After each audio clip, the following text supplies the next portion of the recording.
Stories before about when someone or something shows up just in the nick of time, almost like it's a miracle. The thing about that is there's always the flip side of the coin. So this next story comes to us from an Alaska native. She says that she lives on an island. It's about 15 by 22 miles, only dirt roads, a lot of hiking trails. You can get there either by boat or there's a plane that comes once a week. Very rural, very small village. I don't know if she wants to be anonymous. I'm going to call her Anna. Anna wakes up one morning and it's a beautiful day. She decides she really wants to go hiking. She gets her stuff together and she heads out. She starts walking down a trail and she says that she knows her way around. She told me that one thing about hiking on the island is that you have to be careful because if you don't know your way around, sometimes fog can roll in and you can get lost. This day when Anna decides to go hiking, initially the weather is clear, everything is beautiful. But as time goes on, the fog does start to roll in. She says at first it's not very dense, but as time goes on, it does become even more dense. She is still feeling confident that she knows her way around. At one point, her boot comes untied, so she bends down to tie her boot, and when she does, she actually ends up falling down. At this point, the fog is very dense. She stands back up. She told me that she was pretty confident that she knew the direction that she was headed, but very quickly found out that she was wrong.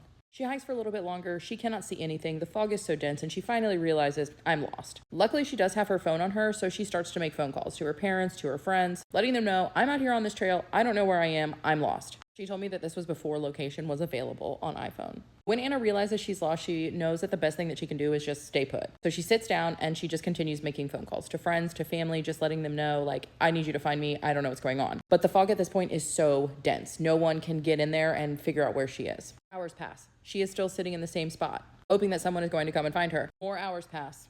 Her phone dies.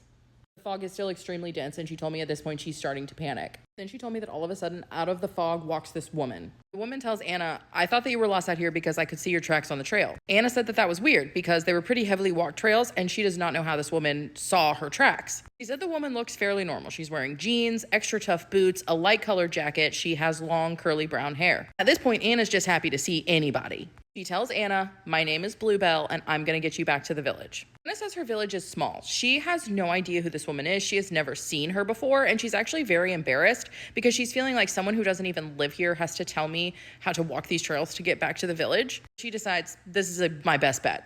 So the woman walks ahead of her and beckons her to follow. They're walking and Anna is following this woman. She is making conversation with her, and she said that the one thing that's really weird about her is she doesn't speak the way that we speak. She doesn't say she doesn't say like, the inflection is off. Even though she's dressed modern, she doesn't speak modern. Anna says that numerous times she asks this woman, can I please use your phone? Every time she asks, this woman, Bluebell, changes the subject. Bluebell is just walking in front of Anna, beckoning, smiling, telling her, come on, we're almost there. Anna told me that they walk for a very long time, and the trail starts to become a little more rugged. There's rocks, there's holes. Even though they had been walking for a very long time, they are not seeing any main roads. They have not made it back to the village. This woman is just smiling and beckoning Anna and telling her to come on. The fog is still very dense, and Bluebell stops walking. She tells Anna, walk in that direction, and that's where you need to go. Anna starts walking a little bit and realizes that the trail isn't even a trail. It's rocks, it's holes, it's rugged. Anna stops, she turns around, she looks at Bluebell, and she tells her, I'm not walking any farther. She said that the instant that she says this, Bluebell's demeanor goes from like Disney princess to very aggressive, basically demanding that Anna keep walking. Anna once again tells her, no, I am not. She plants her feet and she says, I'm staying right here.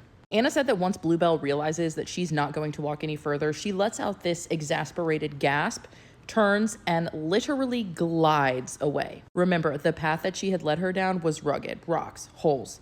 She didn't even falter. She glided over that path. Anna stays put in that spot until the fog lifts. When the fog finally lifts and Anna can see where she is, she realizes that she is about 20 feet away from a cliff. Had she followed this woman's directions, she would have walked right off the cliff.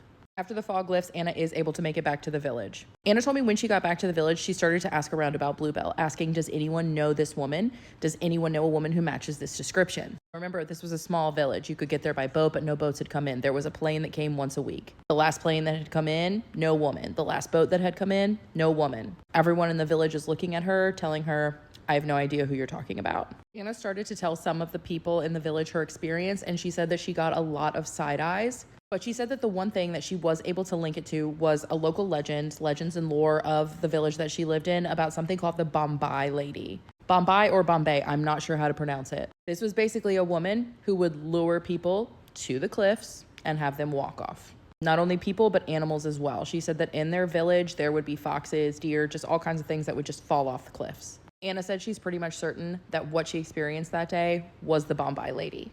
And had she not had the discernment to realize that something was off, she would have walked right off that cliff.